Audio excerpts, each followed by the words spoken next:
Bien, amigos, tenemos a Celso José Marrancini,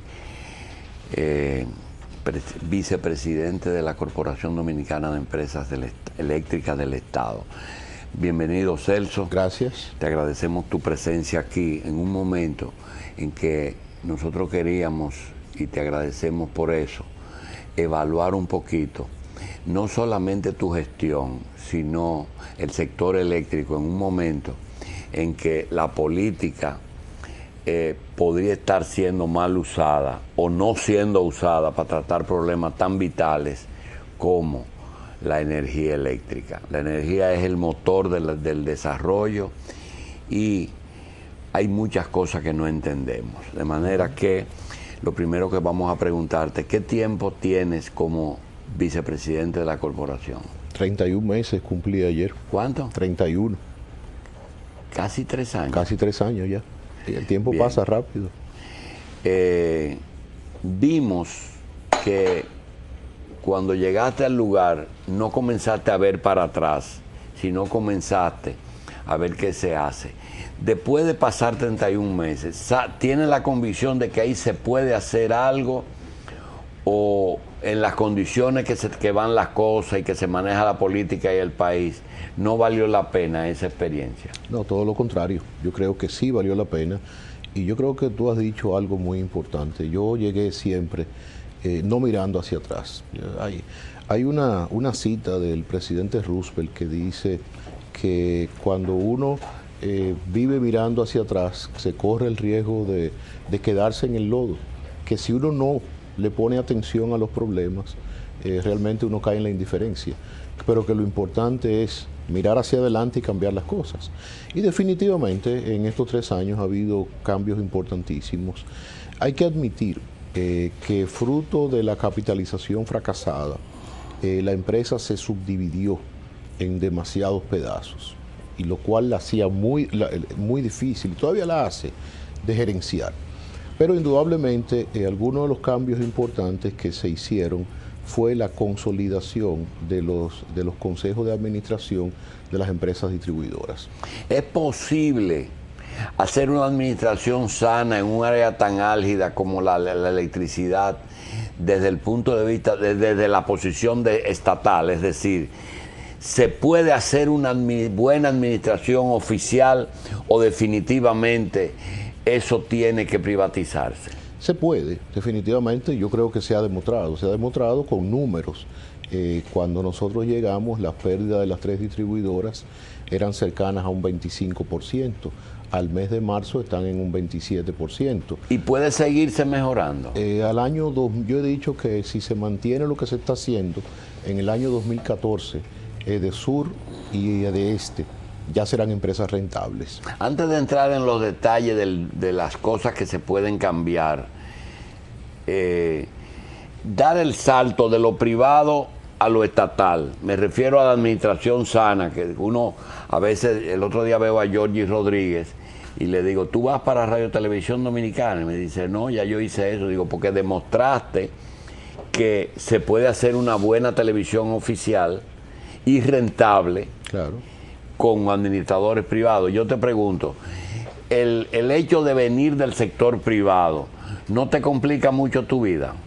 No, en absoluto. A mí lo único sí, la diferencia es que en el sector público hay una serie de reglas, hay una serie de leyes, por ejemplo, la ley de compra y contratación, que en el sector privado es más ágil, y eso indudablemente dilata muchas de las decisiones. ¿Y tú te has ajustado a contrataciones públicas? En algunos aspectos sí, pero yo tengo un decreto para las distribuidoras, el decreto 143, que las declara de emergencia, porque las distribuidoras nunca debieron de haberse clasificado dentro de la ley 340, porque imagínate, comprar un transformador cuando se daña, hay que mandarlo a construir. Eso tarda 6 meses. Y la ley, y si tú te aplicas a los plazos de la ley 340, son 6 meses más. Eso quiere decir que tú tendrías una comunidad sin electricidad un año. Y eso es imposible. Las empresas distribuidoras son empresas, básicamente se rigen bajo el Código de Comercio. Básicamente no. Están constituidas como empresas comerciales, con la única diferencia de que su propietario es el Estado Dominicano. Decía que cuando se llevó a cabo la capitalización se seccionó quizás demasiado. Distribución, producción, transporte de energía y no fue que se hizo... hidroeléctrica. Hidroeléctrica. No fue que se invirtió y algunas cosas debió ser al revés y que la producción fuera oficial y el cobro sea... No. Mira, si hay algo que ha demostrado que ha habido un éxito con sus críticas, porque no se le puede quitar las críticas, ha sido la generación. O sea, aquí en el año 96, cuando a mí me tocó ser presidente del Consejo de Administración de la antigua CDE, aquí apenas había 800 megavatios de capacidad instalada. Hoy hay más de 2.500 megavatios. Y fruto de esa capitalización, aquí vinieron empresas como AES, aquí vino Monterrío, aquí vino la ESA, vino Palamara, vino compañía de Protoparta de electricidad, vino la ESA. O sea, toda esa inversión fue fruto de la capitalización. Yo creo que en el área de generación, esa es un área que debe dejársele al sector privado, simplemente por la gran inversión. Ahora, ¿cuál fue el problema real de la generación? El problema real vino en el Acuerdo de Madrid. El Acuerdo de Madrid tuvo aspectos positivos y aspectos negativos. En su momento, incluso fue positivo, porque lo que se hizo fue que se redujo la capacidad, el cargo por capacidad, y se bajó el costo de energía. Pero el acuerdo tuvo dos errores fundamentales, y esos dos errores fundamentales fue ponerle, mientras más alto es el combustible, más gana el generador, porque hay una indexación sobre el combustible que nunca debió haber sido, porque no se previó en esos momentos cuando se discutió el Acuerdo de Madrid, el barril de petróleo estaba a $20. Nunca se pensó que los tendríamos hoy a 112 como lo estamos pagando. Y el otro error de ese acuerdo fue contratar toda la energía. Eso evitó que durante muchos años aquí vinieran nuevos generadores. Y, por supuesto, no se creó la competencia necesaria, porque si tú tienes un mercado, yo como empresario me encantaría tener un mercado donde mi producto esté vendido completamente. Tú como dueño de medios de comunicación, te encantaría que ser el único, y si no eres el único, pues es un mercado donde la capacidad esté copada, porque tus anunciantes tú le vas a cobrar lo que quieras. Celso, hay un tema que nosotros hemos sido críticos, y es que nosotros pensábamos que si en este momento, que por una serie de situaciones, la mayoría de las áreas de la corporación han pasado al Estado, es un buen momento para uno repensar bien, pero nos quedan los generadores que tú mencionaste. Y yo creo que en un área tan álgida como la energía, no es una violación al derecho internacional ni a la inversión extranjera el pedirle a todos los generadores extranjeros que se sientan. Estoy hablando de un punto de vista de desconocimiento de una gran parte de los detalles. Y yo digo, caramba, pero ¿por qué la corporación, que se vio obligada a comprar energía en un momento dado a como se la vendían, porque era un muchacho con meningitis y tú no podías estar discutiendo precios con el médico, sino necesito salvarle la vida al país? Empezaron a contratar compra de energía a 9 centavos, a 15, a 22, a como sea. No es un momento en que no sería ocioso coger todos esos generadores y sentarlo. Y yo pensaba que iban a ser una de tus ejecutorias y decir, mira, yo aquí voy a pagar a no más de tanto, o vamos a poner un precio tope en la compra de energía. Mira, yo me alegro que tú me hagas esa pregunta, porque eso yo lo he hecho. Indudablemente. ¿Que tú lo has hecho? Sí, yo lo he hecho. Yo te voy a decir de qué manera. Indudablemente, yo creo que en una empresa uno no tiene que estar todos los días diciendo lo que uno hace, porque esa es la relación comprador-vendedor. Vamos a empezar. Cuando yo llegué, la hidroeléctrica, que era del Estado, le vendía al sector privado a 8 centavos y entonces las distribuidoras, el Estado, tenía que comprar en el mercado spot a 18. O sea, yo decía que eso era el Estado contra el Estado. Entonces, se convirtió la CDE en compradora única para las distribuidoras, sin ningún tipo de beneficio para CDE. Eso le significó al Estado un ahorro de 40... Tú eliminaste la intermediación del Estado. Exactamente, sí. exactamente. Eso, 40 millones de dólares. Con el grupo de Jaina, nosotros logramos una reducción de la capacidad, lo cual significó un ahorro de 25 millones. ¿De qué capacidad? O sea, estaba contratado 100 megavatios que no se necesitaba, era energía muy cara, y logramos bajar 50 megas que no lo necesitábamos, y ahí nos economizamos. Ya está muy cara, no me vendan 50 no me venda tanto, no me venda tanto. 25 millones al año de economía. Con el grupo AES, nosotros logramos una renegociación el año pasado de 440 millones de dólares. La negociación a favor del Estado más alta y más barata. Más barata porque aquí se hicieron muchísimos intentos de negociar que costaron millones y millones de dólares. Sin embargo, nosotros logramos una negociación con ellos donde se redujo, donde por contrato ellos tienen que entregarnos energía barata, que significa un ahorro en los próximos 5 años de 440 millones. Con San Felipe, la antigua Smith Enron, nosotros logramos el año pasado reducir la capacidad, el cargo por capacidad, en 25 millones de dólares al año. Con Itabo, 1,5 millones de dólares al año. O sea que si tú empiezas a sumar todos los millones... Se renegoció con todo eso. Se renegoció con todo el mundo. Lo que pasa es que se hizo individualmente, se hizo sin necesidad de abogados. Y eso de que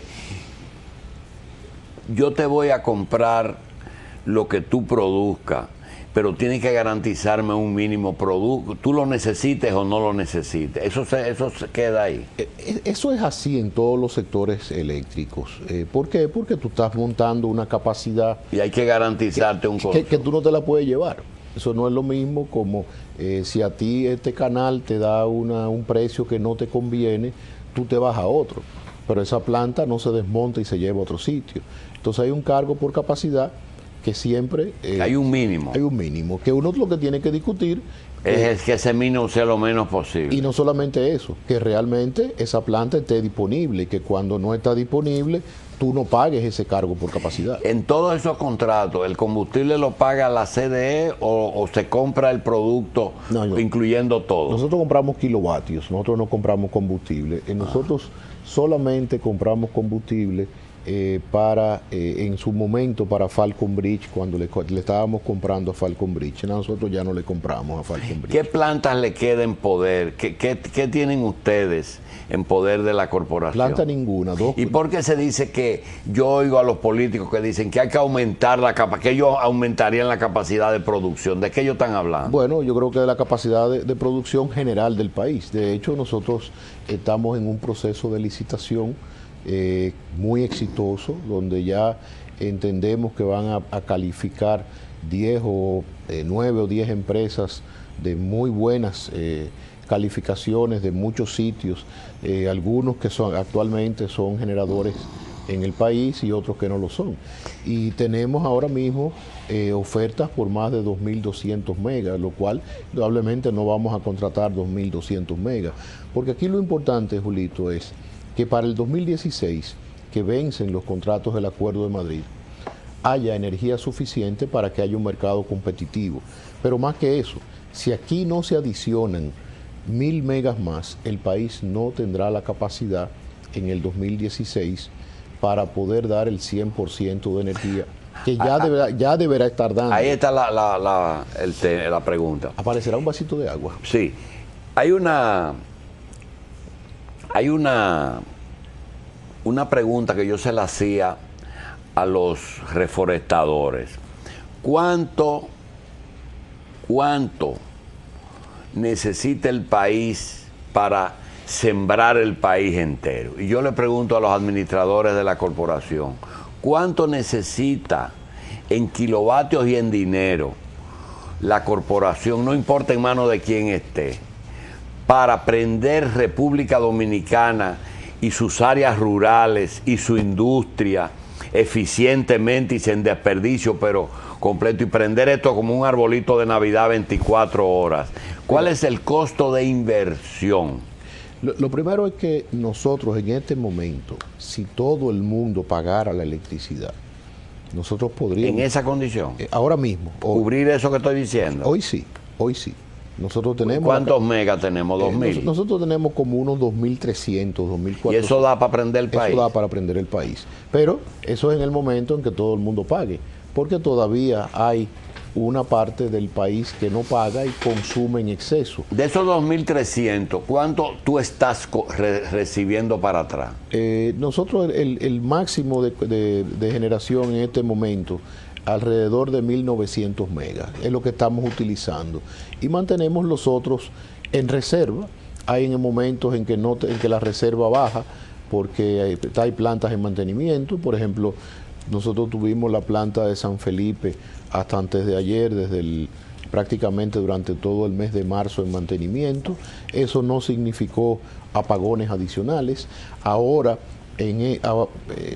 mediados de mayo, entra de nuevo a generar Higüey y Aguacate, que todos recordamos que fueron afectados como consecuencia de la tormenta de Olga y Noel en el año 2007. Ese mismo tema lo vamos a seguir hablando con Celso Marrancini.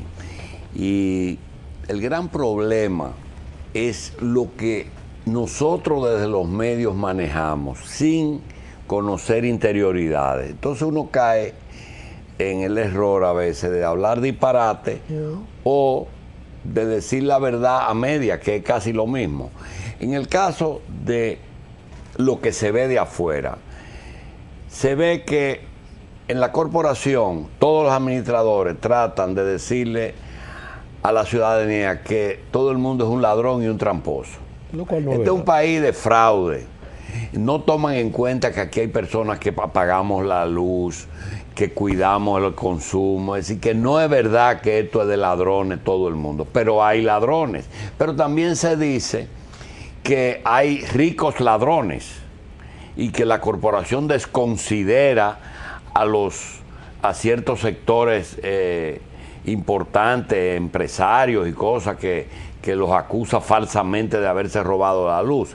Y la otra cara de la moneda, es que la corporación convive con quien verdaderamente roba, que son los generadores que facturan lo que les da la gana, le cargan lo que les da la gana, porque a veces se les atrasa un poquito el pago y ellos cargan lo que sea. De todas esas afirmaciones, Celso, ¿cuáles son verdad y cuáles son falsas? Mira, tú has dicho algo muy cierto. O sea, este es un tema complicado que a veces se maneja superficialmente.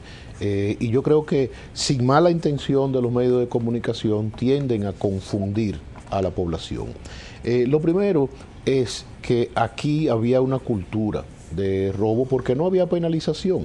Ahora sí existe penalización, existe la Procuraduría para el Sector Eléctrico, el PEGASE, la acción de la Superintendencia y la acción que desde la CDE vienen ejerciendo las distribuidoras contra cualquiera que ejerce un fraude.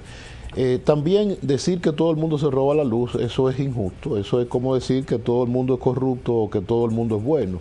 En la sociedad, en todos los sectores hay gente buena y hay gente mala. Hay gente que paga bien, hay gente que paga mal. Indudablemente, este es un país donde había una cultura de no pagar la electricidad. Y se llegó a un punto donde se convirtió prácticamente en un chiste. En los que podían pagar, se comentaban cuál era la forma de hacer los ganchos en una reunión social, y los pobres, con toda la razón del mundo, decían: si hay otros que tienen capacidad para pagar y no pagan, ¿por qué tengo yo que pagar?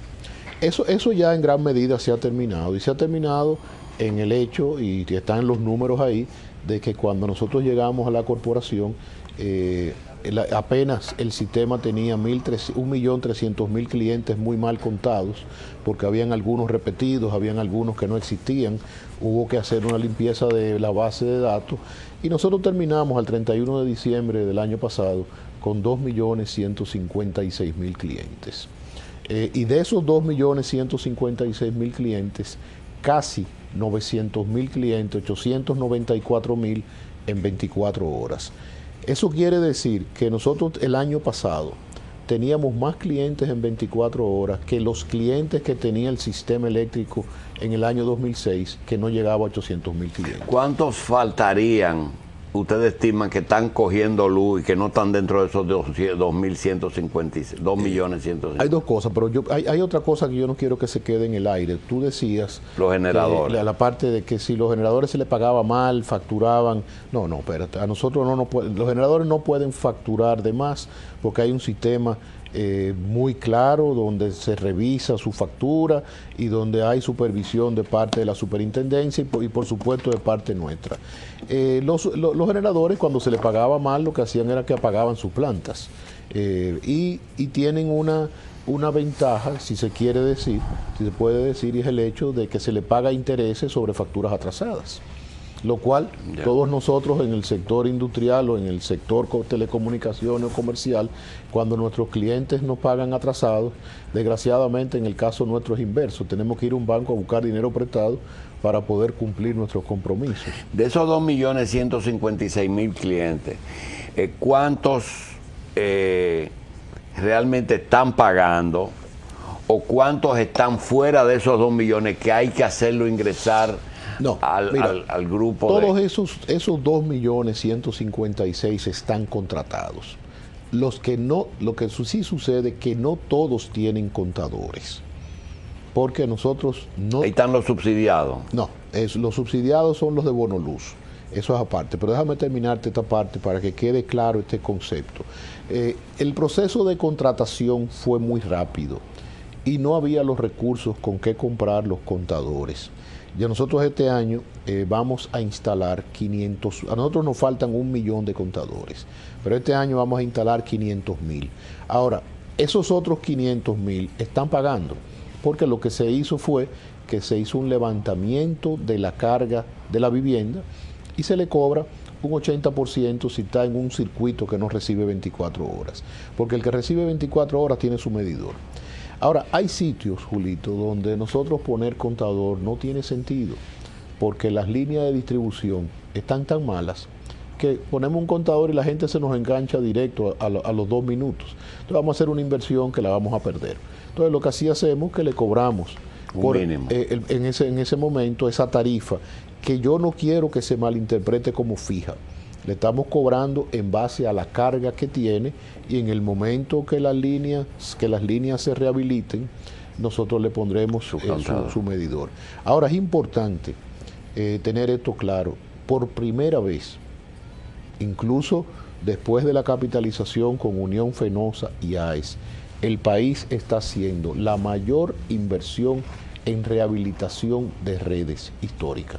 Nosotros estamos rehabilitando en este momento 2.000 kilómetros de red de distribución y estamos ingresando todas las semanas más clientes a 24 horas. Precisamente la semana pasada en el sector de la Altagracia de Herrera incluimos 2.000 y pico de clientes en 24 horas, pero algo impensable, los Alcarrizos.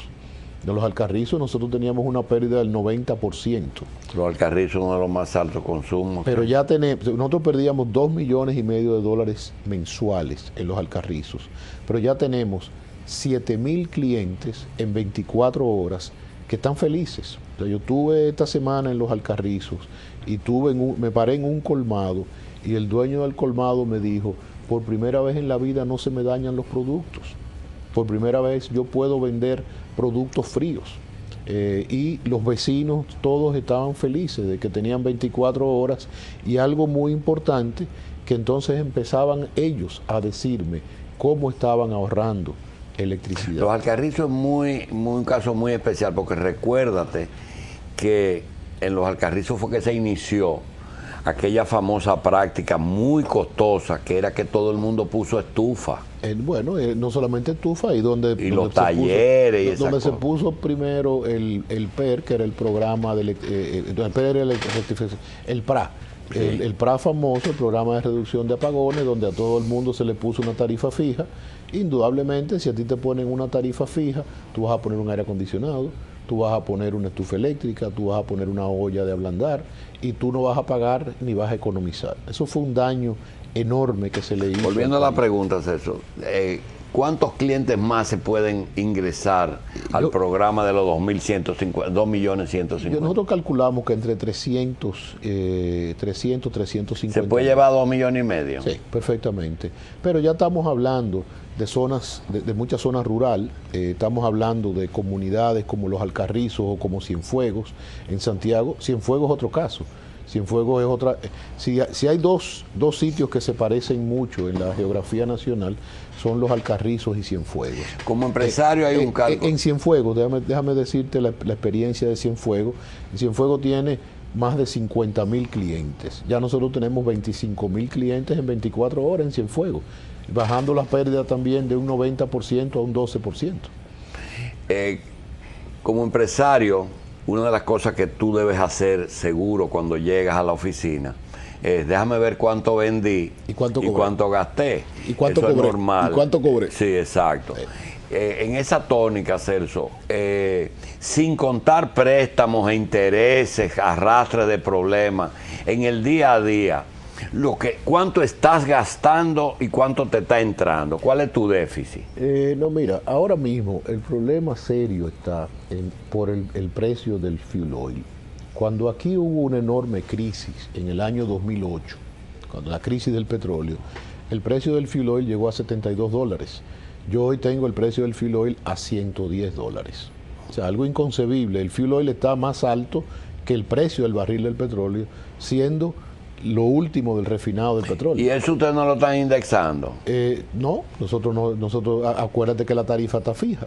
Y cuando se está hablando de aumentar tarifa, que todo el mundo grita, ¿de qué se está hablando? Bueno, de que los organismos internacionales de eso que están hablando. Habla un poquito de eso. Bueno, el Fondo Monetario, y una de las razones por la que se suspendió el acuerdo con el Fondo Monetario, era porque el fondo pretendía que la tarifa se aumentara en un 18%. Nosotros nos opusimos a eso, porque nosotros decimos que en un negocio que tú aumentes los precios de la noche a la mañana en un 18%, y que un negocio que tú estás rehabilitando, que estás tratando de que la población vuelva a tener confianza en ese negocio, subir un 18% de la noche a la mañana era liquidarlo. Además, socialmente era insostenible. ¿Por qué? Porque hay gente que no puede soportar el 18%. En algún momento habrá que hacer aumentos de la tarifa, pero nunca de esa magnitud.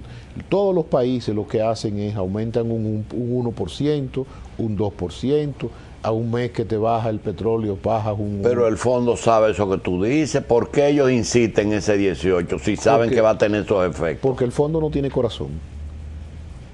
Porque no tiene que tener corazón. El fondo mira los números de forma macro, y la electricidad no se puede ver de forma macro. La electricidad es un negocio como otro cualquiera, donde definitivamente tú no puedes hacer un tipo de aumento de esa magnitud. Fíjate el caso de los combustibles. O sea, aquí hace muchos años se le subían 50 centavos a los combustibles y había una huelga. Aquí la población se acostumbró a que la gasolina sube y baja, y en algún momento la electricidad tendrá que ser así, porque aquí hay otra cosa que se ha vendido, de que este es un país que el costo de electricidad es muy alto. Eso no es cierto. Aquí hay una parte muy pequeña de la población, alrededor de un 15 a un 18%, que sí paga una energía muy cara, que es aquella parte de la población que paga potencia, que desgraciadamente tú te puedes ir de vacaciones y tú te vas a encontrar que la factura te va a llegar con la potencia igualita. Sí. Te baja el consumo, pero no te baja la potencia. En el momento que aquí se llegue a la tarifa técnica, indudablemente esa parte de la población se va a beneficiar. Se va a beneficiar. Pero sin embargo, tú tienes el 80% de nuestros clientes que están pagando 11.7 centavos de dólar. Esa es la tarifa más baja de toda Centroamérica, exceptuando Costa Rica, que tiene exactamente 11.7%, pero Costa Rica te tiene una inmensidad de recursos hidráulicos que nosotros no tenemos. Nosotros tenemos una buena infraestructura hidráulica, pero no los ríos nuestros no tienen esos caudales que tienen los ríos centroamericanos. Así como tú tienes el problema de sacar cuenta por la mañana, Leonel tiene el problema de cuánto te tiene que mandar todos los meses. ¿Cuánto te tiene que mandar y cuánto te manda? 60 millones me están mandando. No, eso es lo que me tienen que mandar y me lo están mandando regularmente. ¿De dónde viene, por dónde viene eso? No, del presupuesto nacional. Del presupuesto nacional. 60 millones de dólares. Sí. Ahora, lo importante en eso, Julito, es lo siguiente. Vamos a coger años de crisis. Esos son 600 millones de dólares al año. 690 nosotros necesitamos este año. Pero de esos 690, el 70% está yendo a subsidiar al consumidor. Ya solamente el 30% va a subsidiar la ineficiencia. Las pérdidas. Las pérdidas. Que era, pérdida y robo, ¿verdad? Sí, pérdida y robo. En el año 2008, que el fuel oil llegó a 72, era inverso. 70% iba a las pérdidas y 30% iba a subsidiar la tarifa. O sea que realmente se ha hecho un avance importante en cambiar lo que es la composición del subsidio. O sea, ahora mismo, para que el televidente lo tenga claro, para cuando se hable, ayer yo leía a mi querido amigo Federic Vergés, que sigue hablando del hoyo de la electricidad. Tal vez debía de hablar del hoyo de la electricidad cuando él era asesor de la CDE y ganaba $50,000 mensuales, que él ganaba en 2 meses, ganaba más de lo que yo gano en un mes, en un año. No, él ganaba en 2 meses más de lo que yo gano en un año en la CDE, trabajando 14 y 16 horas diarias y aguantando toda la cantidad. ¿Por qué Edwin Crowe está bravo contigo? Él siempre ha estado bravo conmigo, yo no sé por no, qué. Él tenía una vez como que te iba a dar una tregua. No, pero yo lo aprecio muchísimo. A mí me pasó algo muy simpático. Tú sabes que a mí me pasó algo muy simpático con Edwin Crowe. Me pasa con mucha gente. Edwin Crowe, yo no estaba en la CDE, fue en el periodo 2000-2004 y a mí la Cámara de Comercio y Producción de Santo Domingo me pidió que diera una conferencia sobre electricidad. Entonces, en el momento de las preguntas y las respuestas, él me preguntó que él quería que yo le explicara cómo yo tenía esa capacidad de tranquilizar a unos y de exacerbar a otros. Entonces yo le contesté que esa era la capacidad que él no tenía, porque él cada vez que hablaba exacerbaba a todo el mundo. Pero yo lo aprecio muchísimo, un muchacho talentoso. En los puntos difíciles, Celso, la acusación de que está la iglesia en manos de Lutero, ¿cómo tú la contestas? Yo creo que no, yo creo que yo lo he demostrado, porque lo primero es que yo he ido a cobrarle a los más grandes. Aquí nunca se ha oído un escándalo con uno chiquito. ¿Por qué dicen que tú eres productor si tú no tienes plantas el generador? Bueno, porque esa era parte de atacarme a mí, porque yo atacaba al sistema. Yo no tengo... yo recuerdo que el día que me juramenté, el 18 de agosto del año 2009, un periodista me preguntó que cuál era la planta eléctrica que yo tenía, y yo le dije, bueno, yo tengo una en mi casa de 25 kilovatios, yo tengo una en la fábrica de 500 kilovatios, yo tengo una en mi casa de Jarabacoa de 10 kilovatios. Ah, espérense, me faltó un inversor. Eso es todo. No, yo tengo un parque de zona franca, como sí, todos los parques de zona franca de este país. De Jaina. Sí, yo tengo tengo un parque en Jaina de zona franca. Y todos los parques, todos, sí, compramos al generador y distribuyen a las industrias. A las industrias. Pero lo único que era ilegal era yo, Julito. Todos los demás eran legales. Y yo era el único que tenía 2 autorizaciones. Una de la CDE, cuando era la CDE del año 94, y la otra ya cuando vino la ley de electricidad, a través de a mí, yo califiqué como usuario no regulado, y realmente como parque de zona franca. Ah, pero esos fueron como las zonas francas que tienen un gran banco, le compran a la CDE y distribuyen lo que tiene San Pedro de Macorís, Santiago, todo el mundo. Itabo, lo que tiene Chiqui Pellerano, lo que tiene Ike Tavares, lo que tiene Felito García, lo que tiene Manuel Estrella, lo que tiene Manuel Batista, lo que tiene Aquiles Bermúdez, pero el único ilegal era yo, porque indudablemente... sin ser ilegal, yo tengo todos mis permisos. Incluyendo el decreto. No, todo. Bueno, incluso hay que recordar que en un momento en que se me acusaba, Francisco Méndez, superintendente de electricidad en el año 2009, salió dando unas declaraciones donde decía, eso no es cierto, él tiene todos sus permisos. Yo no estaba en la CDE ni siquiera en ese momento. Celso, en este momento hay tres grandes negocios que hacer con el Estado. Telecomunicaciones, que es dueño de todas las frecuencias y da las bandas anchas, bandas de transmisión. El negocio de combustible, que son tantos los millones de galones que un Shell en cada galón es muchos millones al año.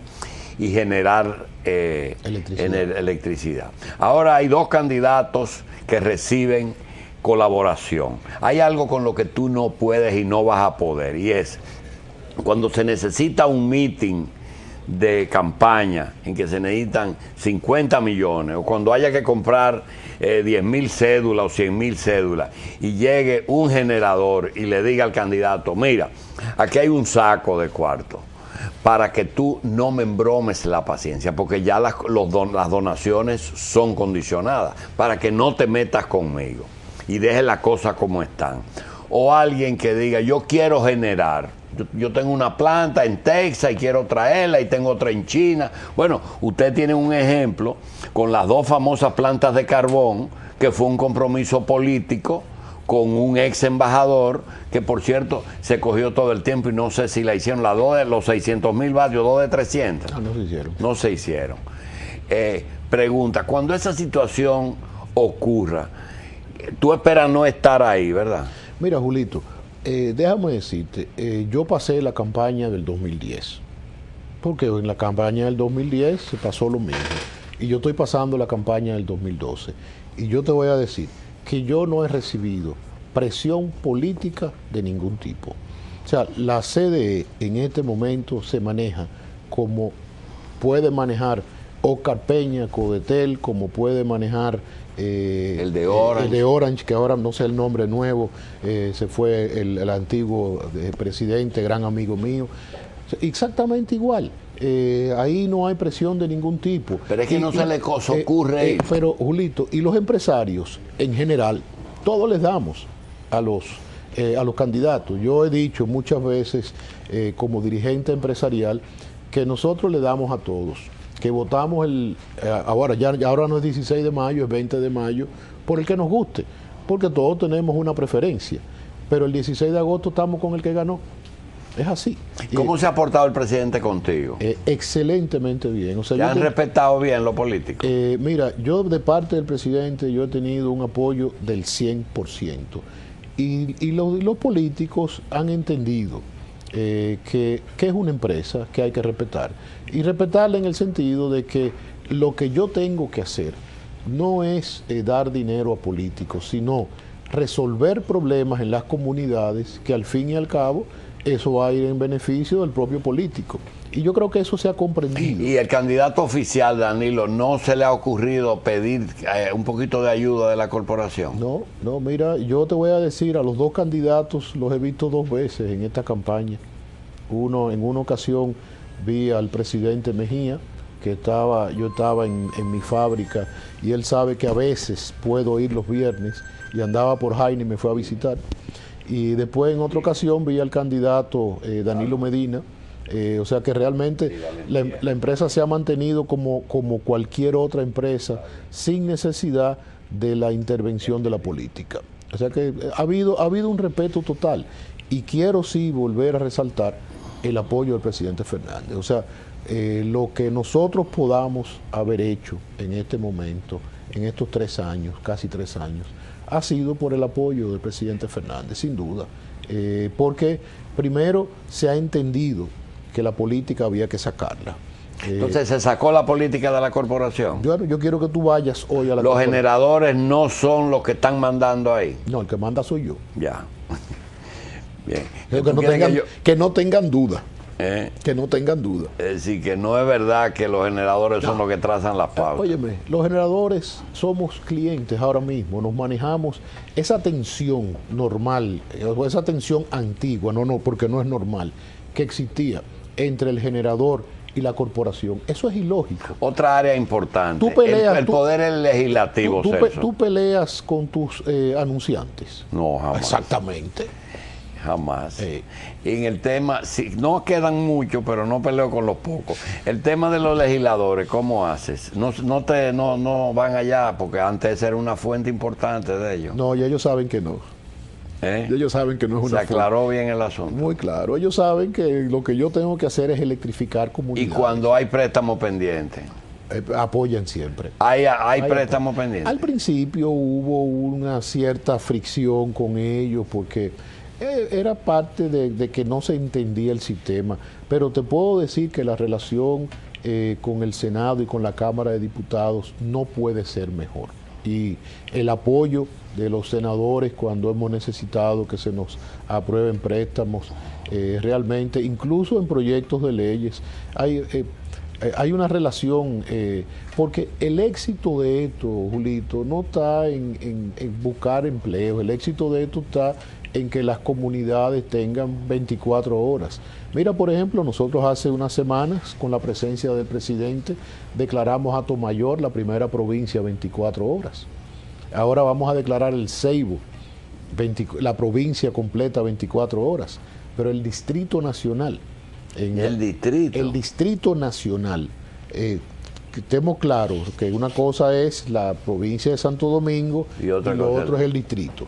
El Distrito Nacional en las próximas semanas lo vamos a declarar 24 horas completo. Ahora, también... ¿Eso va en detrimento de otras provincias?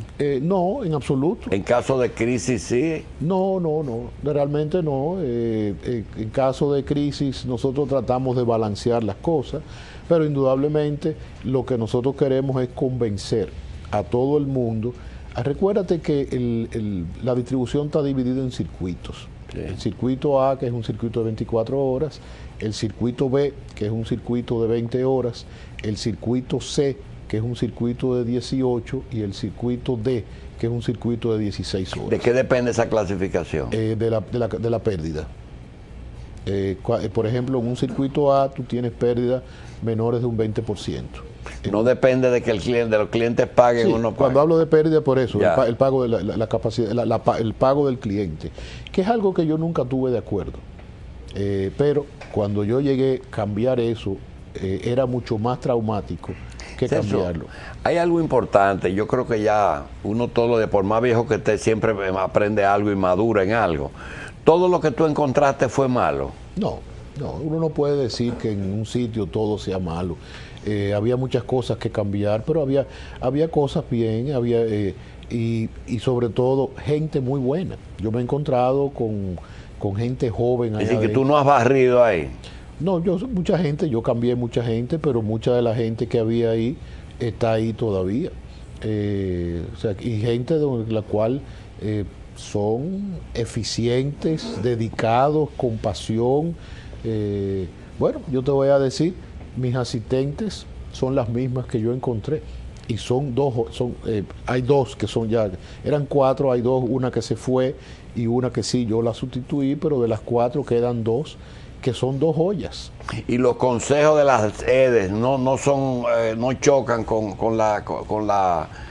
el holding, con el... No, porque el 30 de junio del año 2010, con la autorización del presidente de la República, el Consejo de las Distribuidoras tiene 7 miembros, 3 que son del FONPER y 4 que son del Estado representado por CDE. Entonces, en el año 2010, nosotros hicimos un cambio en los consejos y los 4 de CDE somos los mismos en los 3 consejos.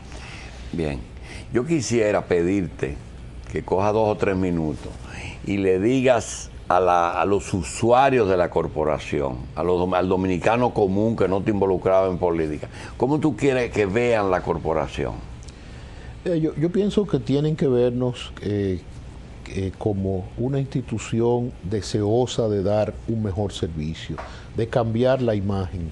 Y yo creo que en las encuestas internas que nosotros hemos hecho, se nos empieza a percibir de forma diferente. No cabe duda que se maltrató al cliente durante muchos años y no cabe duda también que el cliente maltrató al sector. Pero se ha empezado a generar un cambio extremadamente positivo y yo tengo que reconocer a los clientes, porque ya el cliente entiende que tiene que ser parte de la solución del sector eléctrico, que la solución no solamente parte de la CDE, de las empresas de distribución, de la de transmisión y de la hidroeléctrica, sino que el problema eléctrico es un problema de todos los dominicanos. Y eso ha habido un cambio de cultura enorme. Incluso en una encuesta que nosotros hicimos, que más que una encuesta fue un estudio sociológico con José Oviedo, de por qué el dominicano se resistía a pagar la electricidad. Fue un estudio muy interesante y una de las razones fundamentales era porque la gente no quería pagar un mal servicio, porque la gente se sentía maltratada. Pero algo muy interesante que surgió del estudio, cuando le preguntaban sobre la confianza en la CDE, el 70% de la población dijo que confiaba en la CDE. Pero eso realmente es fruto de ese cambio en la percepción de la población, de que la población entiende que en las manos de ellos está la solución, no en las manos de un gobierno, de un administrador, no. Realmente yo creo que la solución es una solución que tiene que ser de corto plazo, de largo plazo. Y tenemos que ver al sector eléctrico no en periodos electorales. Nosotros tenemos que ver, o sea, no en periodos gubernamentales de 4 años. Esto es algo de largo plazo. Por eso, una de las cosas que nosotros hicimos desde que llegamos fue establecer cuál es la necesidad de generación del país para el 2011-2025 y un plan de 5 años para las empresas distribuidoras. Yo he dicho y lo repito, que de continuarse lo que se está haciendo, EDESUR y EDEESTE, para finales del 2014 tendrán todos sus circuitos en 24 horas. Bien. Y EDENORTE para finales del 2015.